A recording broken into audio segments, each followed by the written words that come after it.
جو صرف اسی موضوع پر تھا کہ اب حاجی مکے اور مینا کے پہروڑے یا الگ الگ کیا جائے جیسے پہلے ہوتا تھا. یہی موضوع تھا. 3 دن دونوں طرف سے دلائل کی بارش ہوئی اور اخیر میں یہ طے ہوا کہ بالاتفاق یہ طے کیا جا رہا ہے کہ اس مسئلے پر اتفاق نہیں ہو سکا. یہ لکھا گیا ہے بالاتفاق یہ طے کیا جا رہا ہے کہ اس مسئلے پر اتفاق نہیں ہو سکا.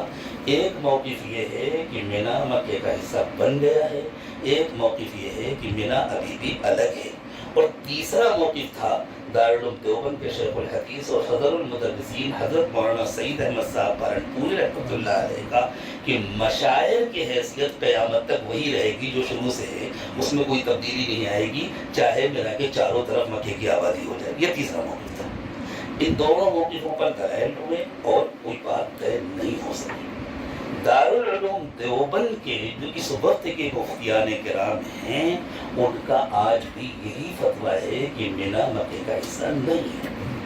اس لیے اس عاجز سے جس نے بھی مسئلہ پوچھا, حاجیوں کی سہولت بھی اسی میں ہے. ہم نے ان کو وہی قدیم بات بتلائی کہ بھئی اگر مینا جانے سے پہلے آپ کا قیام مکے میں 15 دن ہے تو آپ مقیم ہیں, ورنہ آپ مسافر ہیں. اس میں حاجیوں کی سہولت ہے.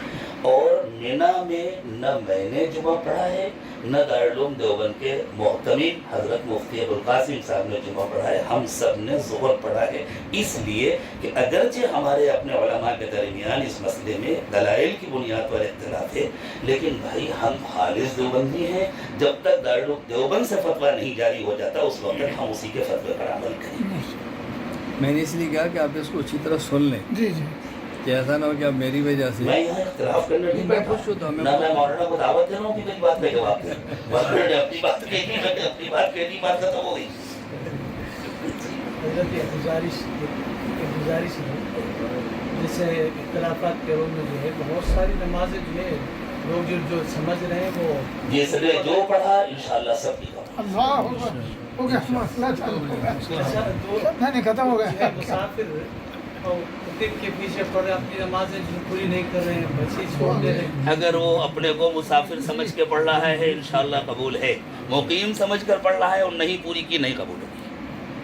جی یہ گزارش ہے نماز پڑھانے سے پہلے ہم اعلان کر دیتے ہیں کہ امام مسافر ہے, مقیم حضرات اپنی نماز پڑھی. وہاں یہ بھی طے ہوا المباحث الفقیہ کے اجلاس میں, ساتھ میں تجویز میں یہ بھی طے ہوا کہ جس کو جس مفتی پر اعتماد ہو اس کے فتوے پر عمل کر لے. تو جو مقیم سمجھ رہا ہے وہ بھی دلیل کی بنیاد پر سمجھ رہا ہے, یا کسی صاحب دلیل کا اتباع کر رہا ہے. جو اپنے کو مسافر سمجھ رہا ہے وہ بھی یا تو دلیل کی بنیاد پر سمجھ رہا ہے یا کسی کا اتباع کر رہا ہے. انشاءاللہ دونوں کی قبول. لیکن جب ہم سے کوئی مسئلہ پوچھے گا تو ہم اس سے یہ نہیں کہیں گے کہ اس میں اختلاف ہے, ہم کہیں گے دارالعلوم دیوبند کا یہ فتویٰ ہے.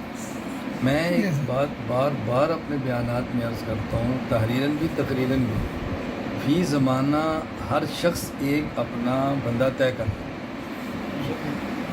فی زمانہ ہر بندہ ایک شخص طے کرتا. مثال کے طور پہ ایک میرا شاگرد ہے, میرا مرید ہے, میں انہیں کہتا ہوں کہ آپ مجھے طے کریں. اب آپ دائیں بائیں نہ دیکھیں, مسائل میں اختلاف ہوگا, آپ الجھن کا شکار ہوں گے. حضرت کا مرید ہے, شاگرد ہے, وہ طے کر لیں. اس سال اسی مسئلے پر ہندوستان سے مجھ سے بعض رابطے کیے. آپ یہ کہہ رہے ہیں دارالفتہ دیوبند یہ کہہ رہے ہیں. میں نے کہا میں نے آپ سے کہا نہیں کہ ایک بندہ طے کر لیں. آپ طے کر لیں کہ ہم نے دارالفتہ دارالعلوم دیوبند ہی کے مطابق چلنا ہے, پھر دائیں بائیں مت دیکھیں, کیونکہ ان فقہی مسائل میں اختلافات چلتے ہی رہنے.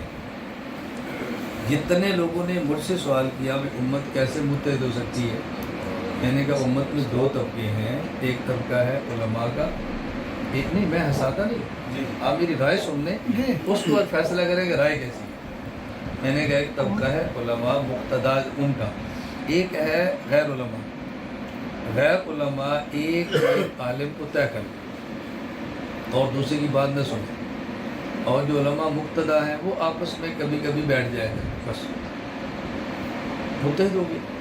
متحد ہونے کا یہ معنی کہ سب کی رائے ایک ہو جائے گی تو ممکن نہیں.